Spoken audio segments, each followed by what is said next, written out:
Hello everyone and welcome back to Media Studies Pro. In our previous videos, we got our hands dirty with practical setups like blue screen and horror lighting. But today, we're taking a step back to understand the why behind the how. We're diving deep into lighting theory in cinema, the fundamental art that breathes life, mood, and emotion into every single frame. You see, lighting in film is so much more than just making sure you can see the actors. It's a silent storyteller. It's the invisible hand that guides your eyes, shapes your feelings, and defines the entire visual language of a movie. A change in light can turn a hero into a villain or a safe room into a place of dread. Let's start with the absolute cornerstone, three-point lighting. This is the bread and butter of most cinematic lighting. It's made up of, you guessed it, three lights. First, you have the key light. This is your primary light source, the brightest one, which illuminates your subject. It carves out their features, defines their shape, and sets the main exposure for the shot. But the key light creates harsh shadows. That's where the fill light comes in. The fill is a softer, less intense light positioned on the opposite side of the camera.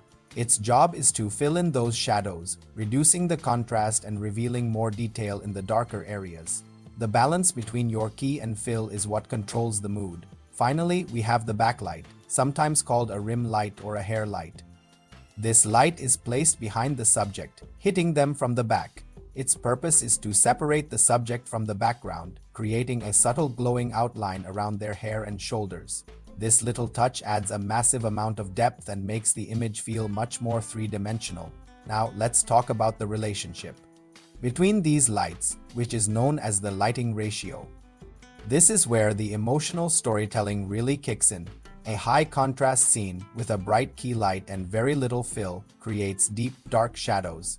This is perfect for drama, mystery, or horror films. Think of a classic film noir detective with half his face cloaked in darkness. The shadows create tension and suggest that something is being hidden. On the other hand, a low-contrast scene uses a strong fill light to soften all the shadows, creating a much more even and gentle look. This flatters the subject and creates a feeling of openness, romance, or serenity. You'll see this a lot in romantic comedies or family-friendly films where the mood is meant to be light and comforting. Cinematographers choose these ratios with incredible intention to subconsciously guide your emotional response. But it's not just about brightness.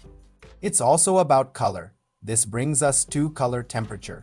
Think about the warm, golden glow of a sunset versus the cool blue hue of moonlight. In film, these colors are used to evoke specific feelings. Warm, orangey yellow lights can make a scene feel cozy, nostalgic, or passionate. Cool, bluish lights can suggest sadness, technology, mystery, or the cold of night. Skilled filmmakers often mix warm and cool temperatures in the same shot to create visual contrast and make the subject pop. To achieve all this, we use a variety of tools.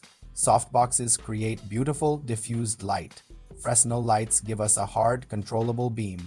LED panels offer incredible versatility in both color and intensity.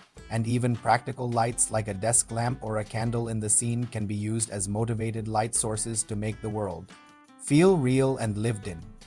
Now, let's cover some common mistakes beginners often make.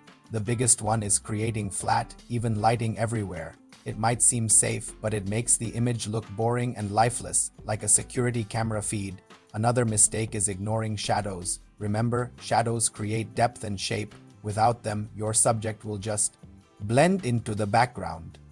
And finally, be careful not to mix different color temperatures without a clear purpose, or you'll end up with strange, unnatural skin tones.